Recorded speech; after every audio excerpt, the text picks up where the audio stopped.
Os comentários de desrespeito, como ataques à forma física, à família e ao gênero, entre outros assuntos nas redes sociais, podem causar efeitos devastadores.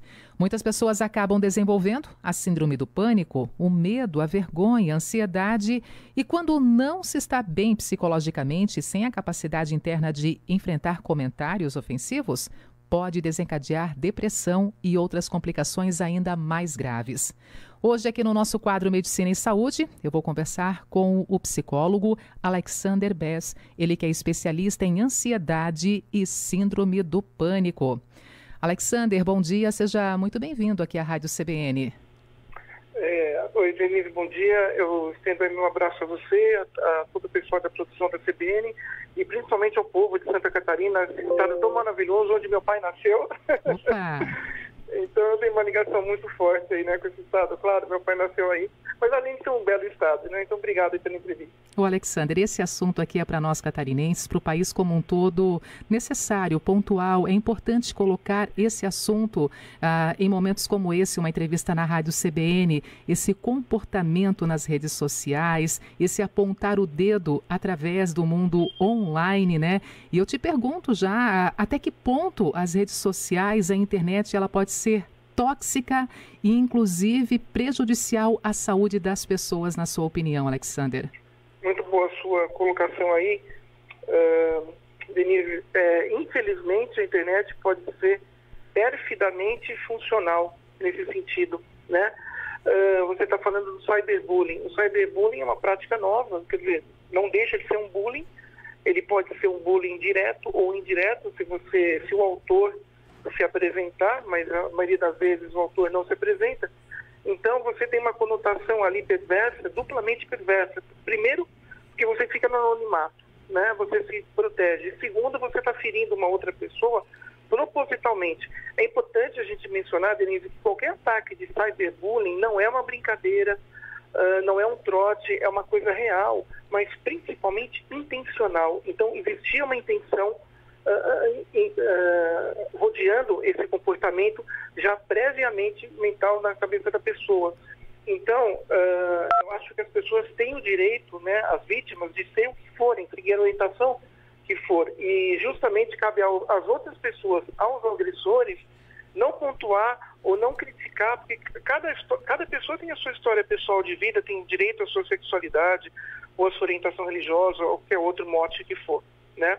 E o cyberbullying, ele pode sim levar a uma ansiedade, ele pode levar a uma depressão, mas principalmente, Denise, fala você e todos os seus ouvintes aí da CBN, para quem já tinha a depressão, às vezes você precisa de um gatilho emocional. E esse gatilho emocional é justamente o que vai fazer desencadear a ação suicida para quem já tinha essa tendência. E para quem não tinha essa tendência, você pode constar aí um agravamento muito sério da depressão. Alexander, e de onde vem tanta vontade, né, de julgar, de ofender, de atacar, de criticar terceiro, atacar as pessoas através das redes sociais da internet? Olha, eu acho que o século XXI, ele é um século que deve e tem que ser pautado pela tolerância, né? Nós temos hoje uma série de informações a respeito de tudo que existe. A psicologia hoje, né, a psiquiatria tem explicação para praticamente tudo. Então, eu acho que o ataque vem de um ódio, né? Vem de um ódio desproporcional, um ódio anacrônico, um ódio totalmente irracional, onde a sexualidade de cada um interessa só aquela pessoa, né? Você não molda comportamento, Denise. Veja, a pessoa é aquilo que ela é, né? Principalmente em relação à sexualidade, a pessoa, para simplificar, a pessoa nasce com aquela orientação sexual, né? Então isso é uma coisa natural, é normal. Agora, esse ódio que é normal, né? A homossexualidade, a bissexualidade são orientações normais. O anormal é a homofobia. E é justamente essa normalidade que pode levar a óbito, como aconteceu com um garoto, né, por não suportar a pressão. Às vezes pode até ser uma pressão familiar, uma família muito rígida, uma família muito religiosamente rígida, uma família muito cética, não sabe entender que realmente as questões da mente não competem à religião, mas as questões da mente competem aos estudos e às ciências que as estudam, né, como, por exemplo, a psiquiatria e a psicologia. Então, se essas ciências, né, provaram e mostram que isso é uma questão normal, não compete a outras pessoas ir de contra isso. Então, esse que é o grande problema. Eu acho que esse ódio, ele vem justamente de uma desinformação e ao mesmo tempo de uma formação cética muito anacrônica, muito arcaica, onde não é mais cabível no século XXI. Né? E um preconceito totalmente desmedido, totalmente desleal, mas que pode ferir não só a pessoa no seu emocional, mas a pessoa fisicamente. Porque, veja, o cyberbullying, você pode induzir, mesmo que indiretamente, alguém a cometer um suicídio. Então é muito sério. Justamente essa situação, né? Infelizmente, recentemente, aí nós tivemos esse caso, esse adolescente, filho de uma cantora de forró, esse adolescente de apenas 16 anos que mobilizou internautas e levantou essa discussão sobre cyberbullying e o suicídio. Aconteceu de fato. Não é só esse caso, tem tantos outros, né, que a gente poderia colocar aqui, mas que serve como alerta principalmente para os pais, quando falamos de adolescentes, crianças expostas às redes sociais, ao mundo virtual.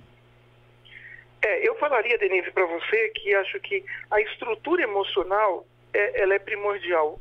Se você tiver uma estrutura, né, se a criança, no caso, tiver uma estrutura emocional muito sólida, e essa estrutura emocional você vai adquirir com a criação familiar, é muito importante, Denise, a gente diferenciar, eu falo a todos os seus ouvintes aí da CBN, diferenciar criação de educação.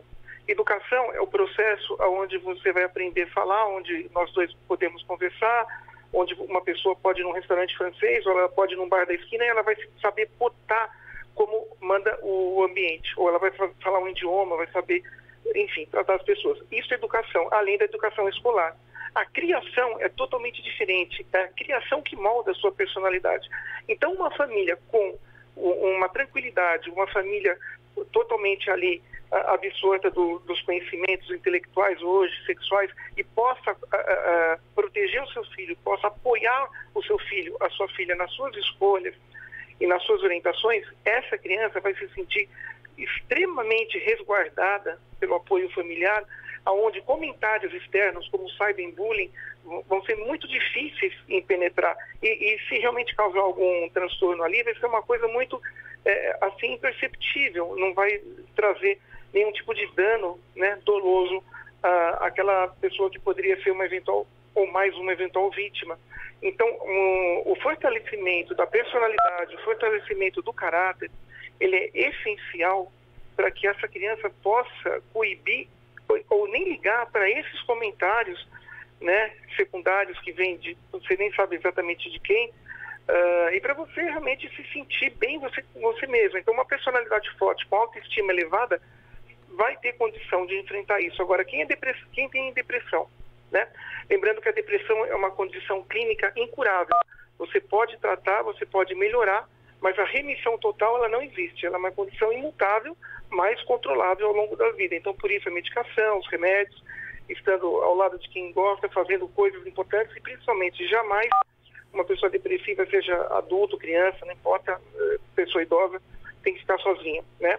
Então, essa pessoa, ela vai realmente conseguir ali lidar com tudo isso se ela tiver esse apoio. Vai ser um apoio fundamental.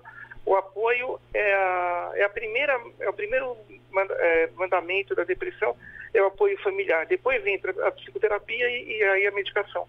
Mas o apoio é fundamental. Então, eu não sei como é que era, né, o rapaz aí, o filho da cantora, infelizmente no íntimo da sua personalidade, mas o que eu posso te garantir, psiquiatricamente falando, que não existe ação suicida sem o comportamento depressivo. Então, ele tinha já uma depressão. A gente só não sabe até onde que é essa depressão, mas pelo resultado eu concluo que ela infelizmente, que era uma depressão bem severa. Alexander Bez, você que é filho de catarinense, é especialista em ansiedade e síndrome do pânico. Antes de ingressar no curso de psicologia, eu recebo aqui a informação que você entrou na faculdade de medicina para prosseguir a especialização em cirurgia plástica. Mas aí no meio desse percurso teve mudanças. Divide com a nossa audiência, até eu peço licença para você dividir com a nossa audiência, o que aconteceu para você trocar a faculdade de medicina para realmente ingressar no curso de psicologia? Bom, particularmente no meu caso, Denise, veja, infelizmente eu tenho um título do qual eu não gostaria de ter esse título, mas eu sou a primeira pessoa do Brasil, né, que teve síndrome do pânico quando não existia ainda aqui no Brasil, não se existia diagnóstico de síndrome do pânico. Então, eu era um cara que eu tive uma síndrome do pânico muito severa. A boa notícia é que, diferente da depressão, a síndrome do pânico ela é totalmente tratável, curada e sanada. Então, você consegue curar a síndrome do pânico, mas eu posso te garantir que, no meu caso, Denise, veja, não tenho nenhum tipo de problema em falar nisso, eu não conseguia atravessar a rua, né, para ir à banca de jornal que ficava em frente à rua onde eu morava. Então, veja a gravidade da questão. Aí, quando eu entrei na faculdade, eu estava justamente nessa época, uma época de muito transtorno, e não tinha cura, porque praticamente eu ia para o hospital toda semana, passava lá 3, 4, 5 horas, uma vez vieram 11 médicos aí ao meu lado, tiveram uma junta médica, quer dizer, ninguém sabia o que eu tinha, porque os dados da síndrome do pânico, ela altera realmente, ela altera a PA, que é a pressão arterial, altera o BC, que é o batimento cardíaco, quer dizer, ela altera tudo, mas ela some em 20 minutos. E você não tem nenhum índice ali de infarto, você não tem nenhum índice de substâncias sanguíneas alteradas, quer dizer, você não tem nada. Então, era uma coisa muito desconhecida. E aí, chegou ali no hospital, chegou uma médica que tinha acabado de voltar dos Estados Unidos, e ela falou, olha, você está provavelmente com uma síndrome do pânico, ninguém nem sabia o que ela estava falando. A gente está falando aqui, Denise, do finalzinho da década de 90, ali 1989, comecinho de 1990. Então a gente não tinha internet, não tinha uma série dessa divulgação toda que nós temos hoje. E aí foi por causa disso, já matriculado não, mas já passado no curso de medicina, eu decidi prestar psicologia e fazer psicologia para entender o meu problema. Foi isso que fez eu mudar de carreira. Importante, né, dividir essa sua informação, essa sua realidade aqui com a nossa audiência e, ao mesmo tempo, abrir uma luz, dar essa luz no final do túnel para aquelas pessoas, por exemplo, hoje que sofrem, que vivem com essa realidade aqui, colocando em evidência a própria síndrome do pânico. Não, claro. E eu te falo que a síndrome do pânico, ela tem tratamento, ela tem cura, é uma doença totalmente emocional, ela não é uma doença de caráter psiquiátrico, nem de caráter neurológico. Ela é uma doença totalmente emocional, 100% emocional. Na realidade, ela seria a pior evolução que a ansiedade pode se manifestar, né?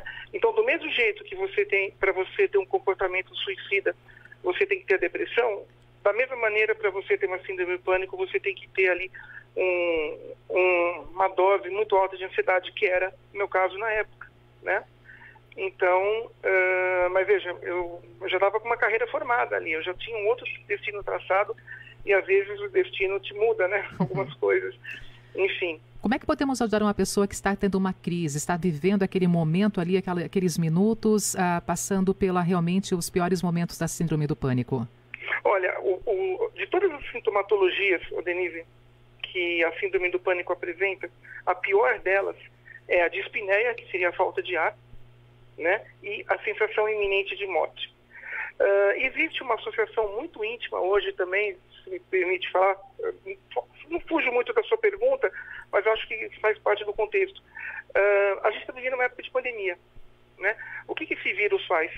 Esse vírus, ele deixa você sem ar e deixa você numa sensação iminente de morte, né? O coronavírus. Então, o que acontece? Muitas pessoas foram para o hospital, não tinham o coronavírus, mas tinham sintomas de síndrome do pânico. Então, hoje em dia, você tem uma terminologia chamada ansiedade especificamente pandêmica, eu usei bastante essa terminologia desde março do ano passado, e síndrome do pânico pandêmica. No auge da crise, voltando à sua pergunta, independente de nós estarmos ou não numa pandemia, você tem que medicar a pessoa, você tem que entrar com ansiolítico, tá? Porque o ansiolítico, ele é um tratamento fundamental para a síndrome do pânico e para o próprio transtorno de ansiedade, né? E a psicoterapia. O ansiolítico, ele vai fazer um efeito imediato e a terapia vai fazer um efeito, também começa desde o primeiro dia, mas você vai precisar de alguns meses aí para você sair de uma crise do pânico, porque os sintomas são muito brutais, né? Além desses dois que eu citei, você vai ter vertigem, você pode ter pequenas tonturas, você pode ter ali a impressão que você está infartando, você pode ter a mão suando, quer dizer, você pode ter problemas gastrointestinais. A ansiedade que leva a síndrome do pânico é muito séria, então você tem sintomas que fazem com que a pessoa sofra muito. Então, o protocolo americano hoje, Denise, de tratamento da síndrome do pânico, o protocolo psiquiátrico é o seguinte: é você entrar com beta-bloqueador para quem possa tomar, para que quando você tenha os ataques, o coração não tenha uma frequência tão alta elevada, principalmente para quem já... Porque a síndrome do pânico, ela não mata, isso é importante.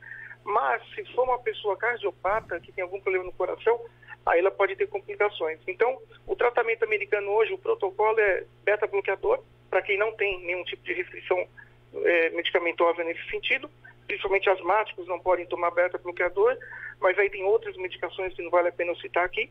Aí você entra com um ansiolítico, tá? E isso vai funcionar bastante. Em casos extremos de picos, assim, onde a pessoa realmente entra na sua crise mais profunda, aí, além dessas duas medicações, é adicionado também um ansiolítico por gota na boca, né? E isso realmente vai ajudar a pessoa a dar um suporte. E aí recomenda-se uma sessão de terapia por semana, onde a pessoa faz 2 consultas por semana, faz 8 consultas de psicoterapia por semana, até que realmente a sua crise seja ali controlada. O assunto é sério. Eu posso te falar que uma síndrome do pânico bem tratada, ela pode demorar de 6 meses até 1 ano para ter uma remissão total. Tem que dar seriedade para esse assunto, né, Isso. Alexandre? Aí você tem vários níveis também, né?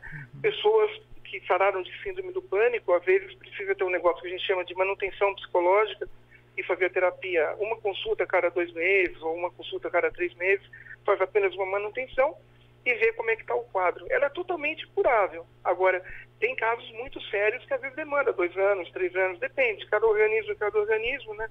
Cada estrutura mental é cada estrutura mental. Alexander, está terminando aqui o nosso tempo. Eu gostaria de agradecer demais a sua presença conosco hoje aqui na programação da Rádio CBN. Muito obrigada e até uma próxima oportunidade. Eu que agradeço. Um abraço a você, a todos os seus ouvintes, a todo o pessoal da produção aí do CBN e a todo o povo de Santa Catarina. Obrigado, querida.